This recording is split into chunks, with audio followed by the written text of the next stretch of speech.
Our next presenter is Brooks Bell, and she is an established leader in digital analytics. She started her firm, Brooks Bell, in the early 2000s to help bring a data-driven mindset to marketing departments.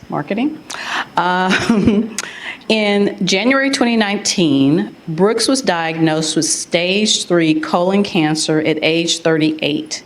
She underwent 6 months of surgeries and chemotherapy, putting her cancer into remission.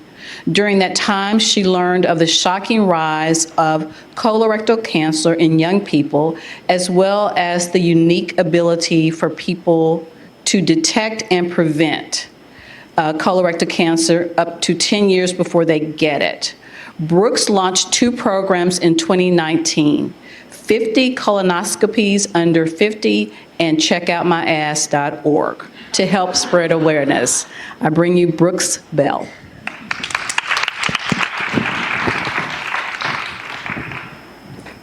Hey everybody. All right. So how I became a colonoscopy enthusiast.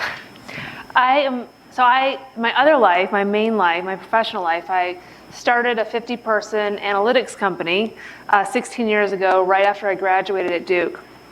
But I'm not here to talk about that.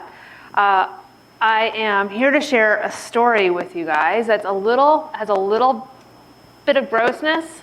It's very private, but I think it's very important for you to hear it. So let's see. So about 16 months ago, after a grueling spate of travel for business, I found myself at this high-end hotel at a conference in California and having a great time networking. And one day while I was there, I went to the bathroom, and I looked down, and I saw blood in my stool for the first time. It totally freaked me out. And so I called my husband, and that was, kind of an awkward conversation. And then I called a doctor, and to my great relief, she said, "Don't worry about it, it's just hemorrhoids, we all get those, that's totally what's going on." So I went on, enjoyed the rest of the conference, came back to Raleigh, and the problem was that the bleeding was continuing. It'd been a few weeks. So I saw another doctor, and she said the same thing, that it's hemorrhoids. But I wasn't sure this time, and so I kept monitoring it, and it now was like 6 weeks. And I thought, this is it, I've got to go deal with this. So I saw a gastroenterologist, and her reaction was totally different. She said, 6 weeks is way too long. We have to do a colonoscopy. And I remember saying, "I'm too young for a colon cancer." And she said, "Actually, you're not. This is actually happening." So I had my colonoscopy 4 days later. This was 2 days before I was supposed to get back on the road and begin another 6 months of travel. And I remember waking up and seeing the doctor walking towards me, and her face was everything I needed to know. It was troubled, and I knew it wasn't good news. And she said, "Yeah, we found a tumor, and that's what's causing the bleeding." And that day, I went home with my husband to process the most shocking news of my life. And I was 38 years old that day. On Monday morning, this was a Friday evening, Monday morning, I went into the office and I stepped down as the CEO from the company that I founded. I called Duke, picked out a surgeon, and drove up here and got my first CAT scan. And we were off to the races, dealing with cancer. So that is kind of how I was diagnosed. I'm here to talk about what I learned over the last 16 months dealing with cancer, and also spending all the energy that I had to research what the hell just happened to me and how I can make sure other people don't go through this. I've learned some really shocking things. The most is that it has gone up 50% in the last 20 years in people under the age of 50.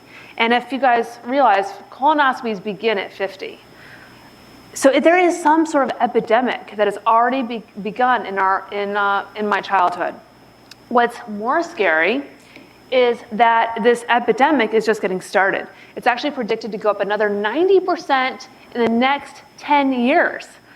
By 2030, people have said that it may be as much as 25% of new colon cancer patients are under the age of 50. I'm going to talk about polyps for just a minute. I'm going to come back to this. One, could this be have to do with polyps? Polyps grow in your gut. That's what causes colon cancer. What we know is that polyps are actually pretty common at age 50. 20% of people have a precancerous polyp in their gut by their 50th birthday. We know that cancer is going up in younger people, but we have no idea how many polyps do we have when we're 45? How many of us have polyps when we're 40 or 35 or 30 or 20? There is no data that says when we start getting polyps and if we're getting more polyps at an earlier age. I had 3 polyps that they found in my colon. Obviously, one was cancerous and the other 2 were looking pretty sketchy. My sister had a colonoscopy. She's 36, right after me, and she had 2 massive polyps. One was almost as big as my tumor. And I've been hearing there's at least 3 other people have told me in the last year that they got a colonoscopy because of me. And one of them was 38. She found 5 polyps. Another one was 40 and found 3 polyps. I mean, we have no idea what is going on, and no one is really looking at this. Another thing is that colon cancer is not like a rare disease. It's not. We hear all about breast cancer and prostate cancer. We have Movember. We'll hear about lung cancer and how smoking is causing that. But who talks about colon cancer? It's actually the number 3 most common cancer, and it's the number 2 most deadly cancer. More people die of colon cancer each year than breast or prostate cancer. But yet, it raises about 10% of the funding of breast cancer. Both private funding and government funding are dramatically less than breast or prostate cancer, even though it's the number 2 killer. And you start thinking about it, there's a lot of people who have colon cancer at a young age. For one, this picture I showed you guys a minute ago, I took this at a gala. That's Angelina McIntyre. She's a Duke grad. She was in my sorority. She's 2 years older than me. She's dealing with stage 4, and actually she is just got home from a hospital last week after fighting for her life with kidney failure.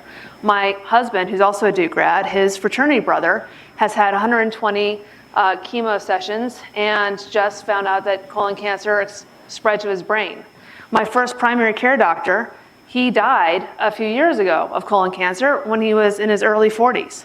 My neighbor up the street is dealing with stage 4 cancer. I mean, it's kind of everywhere, even though we don't talk about this. There's a little bit of good news.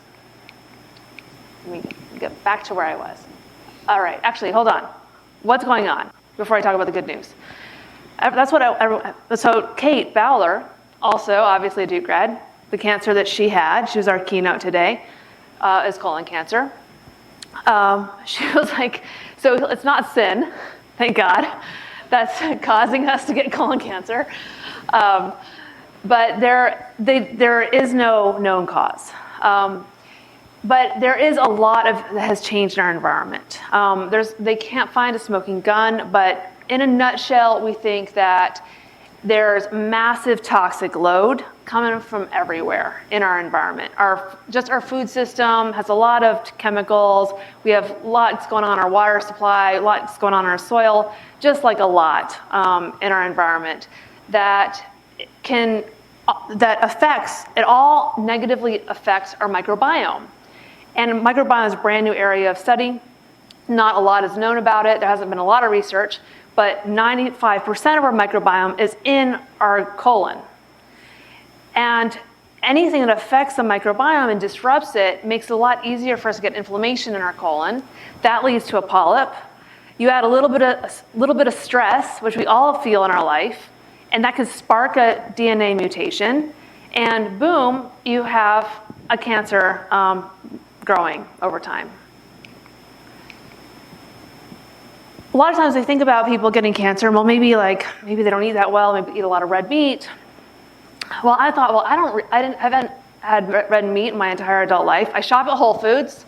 That should protect me. Maybe I drank too much red wine. I don't know.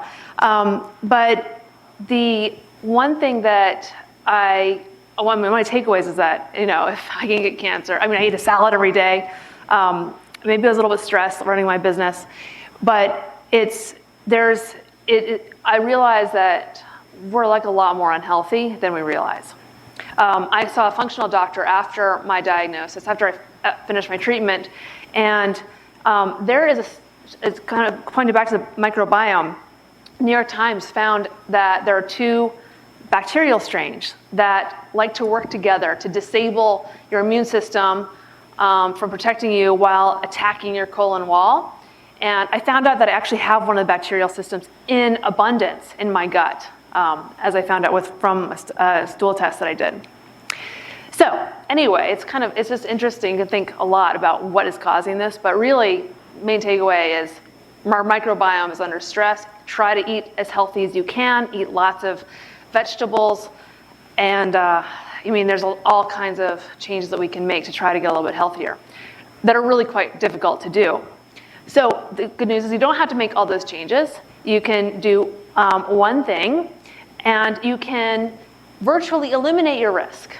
Like with breast cancer, you can't really eliminate your risk unless you want to remove your breasts.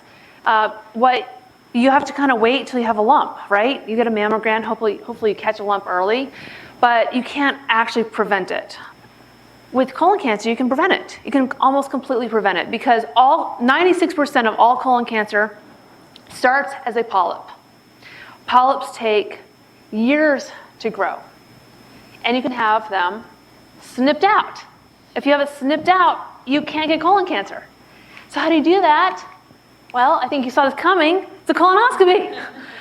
So colonoscopies are amazing. They're not just about finding out if you have cancer. It actually prevents you from getting cancer. But we can't get them until we're 50, the way that our current health system is set up. Super frustrating. So that is what I am kind of trying to change in a few different ways. So first, first, who wants a colonoscopy now? Have I convinced a few of you? Okay, good, at least half of you. They're pleasant, by the way. They're really, you can think about it as a fast, a cleanse, and a nap. 3 things we should all be doing, right? They're all the rage these days. I'm actually going to my next one in a couple months. I'm going to actually videotape it. So I'm pretty excited. All right, so it's really easy to get a colonoscopy if you're over 50, and I hope that everyone who is over 50 here has gotten a colonoscopy already. If you are 45, you might be able to get it. The American Cancer Society just changed their recommendation to bring it down to 45. And it's not required that your insurance covers it at 45, but maybe your employer will. But it's still good news to kind of pay attention and maybe ask your doctor because you may have a right to get it. If you're under the age of 45 and you want a colonoscopy, then it gets a lot harder. You can also pay for it. It'll cost a couple $1,000s. So if you want to spend your bonus on that, that's great. Most of us don't have a couple $1,000s just hanging out for this procedure. So trying to get it covered, basically you have 2 ways. One is to show that you have family history. So having conversations with your parents and your aunts, learning about your grandparents, just really finding out if you have family history is important. Colon cancer has such a big stigma. A lot of times they might say they had some other type of cancer. Another thing you can find out is if your family maybe didn't have cancer but had a huge polyp. If your parent has a huge polyp, then it also enables you to get a colonoscopy 10 years earlier than they went for when they found their polyp. Another thing is, of course, if you have symptoms. And the biggest symptoms are blood in your stool. And there's other ones like constipation, all the embarrassing, gross things that we never tell anyone about, or even don't even be aware of ourselves.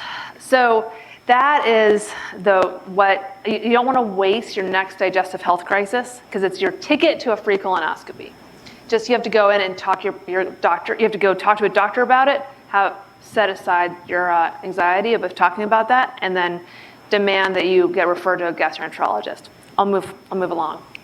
Okay, so it's pretty frustrating. So what I'm trying to do is, rather than deal with insurance and try to move that number down, which is sort of an impossible task, I'm trying. The name of my nonprofit is Check Out My Ass, and it is to start with at least creating consumer demand for colonoscopies. The mission is to get everyone to want a colonoscopy. If we don't even want it, and all the other work will be for nothing. And the way we're going to measure it is to prevent 20,000 cancer diagnoses by inspiring 1 million colonoscopies over the next decade. Another part of this is increasing access to a colonoscopy to younger people. So the main problem is that right now we think of poop and shit when we think about it, which is there's nothing you can do to make that appealing to anybody. I'm trying to make a small adjustment so we don't think about those anymore to something much better, which is about asses. Having and actually what we're trying to do is make denim the official brand image of colon cancer. It's to start building partnership with large, brands like Levi's or Old Navy, so that there is something that is not absolutely disgusting, that we can start creating a conversation that is positive. It's associated with health and wellness and youthfulness, and is a lot less, it's something we can actually talk about. And then I'm also trying to start enable awkward conversations about this. Obviously, I'm wearing this t-shirt. I am giving out t-shirts to anyone who wants to join me in becoming a colonoscopy enthusiast. You just email me and I will send you a free t-shirt if you promise to wear it in public. And I'll also give you some talking points of how to encourage or go down the same path that I've gone down. And then, of course, the last thing I'm trying to do is raise some funds to design a pilot study, clinical study, to get the data on the incidence of young people by getting a whole bunch of average risk young people to get a colonoscopy, so we could find out how many of you guys have polyps. So finishing up real fast, how am I feeling? So here's a couple of quick photos. I had stage 3A, which is the best diagnosis for advanced cancer. I have actually an 87% survival odds. And I had 10 inches of my colon removed over here at Duke a little over a year ago. I went on and had 3 months of chemotherapy, and it totally sucked. I kept my hair and got a lot closer to my dog, but I got through it, and it was okay. And then I finished my treatment in June, and I just had my 12-month CAT scan, and I also got to do this really amazing new blood test that both declared me cancer-free. Thank you. So join my movement, and let me know if I can give you guys some colonoscopy enthusiast t-shirts and get your colonoscopy. Thank you. Brooks, that was awesome. Thank you so much. Do we have questions for Brooks? Thank you for sharing your story. My mom was diagnosed with colon cancer about 2 years ago, and I think she has probably done about 50 chemo cycles. Every day is different, and she's had her struggles. She's 68. So it's pretty young from that, and we have pretty much no history of colon cancer ever. So she's the first one. So every time I go to the doctor here, that's the first question to where is she now? How does she feel? So I guess one of the questions I have for you, I'm not sure if you know the answer, because the doctors gauge it as either 50 or above, or 10 years prior to when your parent had it. So she's 68, so either 50 or 58 for me, which would probably be 50. So do you know anything more about that? Doctors do their best. What I would want, I mean, our environment's a lot worse. And I want you to find out if you're just a polyp producer. Generally, doctors, they want to catch when you have cancer and it's really early, and it's hard for them to say like when it would be if it's before 50. It's just hard for them to make that gauge. Really, it's your decision. You should be able, some doctors should let you get, if you have any risks like your mom getting cancer, it shows you probably have polyps. And getting those taken out early, I think is, that's what I would do. Anyone else?